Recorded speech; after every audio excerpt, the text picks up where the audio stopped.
আসসালামুয়ালাইকুম my lovely ভিউয়ার্সদের জন্য আজকে ভিন্ন রকমের একটি ভাজির রেসিপি নিয়ে আসলাম। আর টোটাল কথা ধরতে গেলে এটা একটা ভিন্ন ধরনেরই, কম বেশি অনেকেই চেনে আবার অনেকেই চেনে না। আজকে আপনাদেরকে মৌসিম বা বনসিম দিয়ে একটি ভাজি তৈরি করে দেখাচ্ছি। চলুন দেখা যাক কী কী প্রয়োজন হচ্ছে এই ভাজিটার জন্য। ফার্স্টে আমি একটি প্যানে পর্যাপ্ত পরিমাণ তেল নিয়ে নিব। আর যেহেতু ভাজি তৈরি করছি, এখানে আমার তেলের পরিমাণটা ছিল হাফ কাপ পরিমাণ, আর নিয়েছি আমি এখানে 1.5 কাপ পরিমাণ চিংড়ি। আপনারা চাইলে এই ইচা মাছটা মানে আরও বড় সাইজ বা ছোট সাইজও ইউজ করতে পারেন। আমি ফার্স্টে তেলের ভিতরে এটাকে 1 থেকে 2 মিনিট ভেজে নিচ্ছি। দেখতেই পাচ্ছেন ভাজা শেষে আমি এখানে যে কাজটি করব, পেঁয়াজ দিয়ে দিব আমি একটি। পেঁয়াজটা দেওয়ার পর এটাকে আমি আবারও একটু ভেজে নেব। আর পেঁয়াজটা পুরোপুরি অপশনাল, আপনারা চাইলে দিতেও পারেন নাও দিতে পারেন।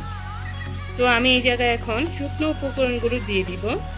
লবণ দিয়ে দিচ্ছি হাফ টেবিল চামচ পরিমাণ দিব ধনিয়া গুঁড়ো, হাফ টেবিল চামচ পরিমাণ দিব আমি এখানে মরিচ গুঁড়ো, আর দিব হাফ টেবিল চামচ পরিমাণ হলুদ গুঁড়ো।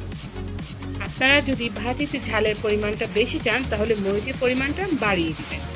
তো এখন আমি এটাকে একটু ভাজা করে নিব মশলাগুলো দেওয়ার পর। তারপর আমি এখানে যেটা হচ্ছে মৌসিম বা আমরা যেটা বলে থাকি বনসিম, আমি একদমই ঝুরি করে কেটে নিয়েছি। আলু ভাজি যেভাবে করে নিই আর কি, কেটে দুটোর সাথে আলু দিয়েছি আর মৌসিম ছিল সাথে। এখানে টোটাল আমার এখানে মৌসিম আর আলু মিলে 700 গ্রামের মতো হয়েছে। তো আমি এটা এই পর্যায়ে দিয়ে দিয়েছি, দেখুন। আর এই ভাজিটা যদি আপনারা কখনো না খেয়ে থাকেন, কম বেশি অনেকেই চিনে না এটা, এই মানে সবজিটাকে।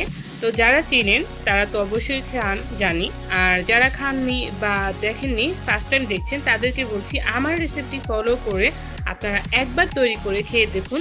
এটা নর্মাল সিমের থেকে খেতে খুবই মজার একটি ভাজি।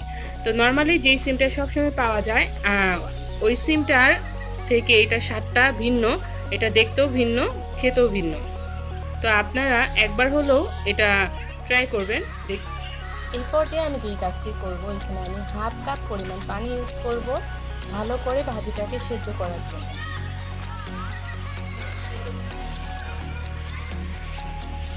ভালো করে ভাজিটা দেখতেই পাচ্ছেন আমি নাড়াচাড়া করে নিচ্ছি। আর এটাকে ঢাকার কোনো প্রয়োজন নেই, ঢাকা দিয়ে। আর দেখুন, আর এখানে যে পানিটা দিয়েছিলাম পানিটা শুকিয়ে আসছে, আর শুকাতে ভাজিটাও আমার রেডি হয়ে যাবে। আর শেষে আমি দিয়ে দিচ্ছি 1 টেবিল চামচ পরিমাণ জিরা গুঁড়ো। তো আমার এটা রেডি। আমি এখন এটাকে গরম পরিবেশন করে নিব আর বরাবরের মতো খেয়েও নেব। আপনারা যদি খেতে চান তাহলে অবশ্যই রেসিপিটি দেখে ফলো করে তৈরি করে তারপর খেতে হবে। আর আমার চ্যানেলে এখনও যারা সাবস্ক্রাইব করে নেবেন, আর পাশে থাকা বেল আইকনটি ক্লিক করে দেবেন, যার ফলে নতুন ভিডিও আপনারা দেখতে পাবেন আর সবসময় সবার আগেই পেয়ে যাবেন। আমার ভাজিটা রেডি, তো আমি এখন নামিয়ে নিচ্ছি। আর এটা কিন্তু খেতে এক কথায় অসাধারণ, অবশ্যই একবার হলেও ট্রাই করবেন। আর এটা হলো শীতের সবজি ধরতে গেলে। তো আমার এটা রেডি, তো আমি গরম পরিবেশন করে নিলাম। সবাই ভালো থাকবেন, সুস্থ থাকবেন, আমার জন্য আমার পরিবারের জন্য দোয়া করবেন। আল্লাহ হাফেজ।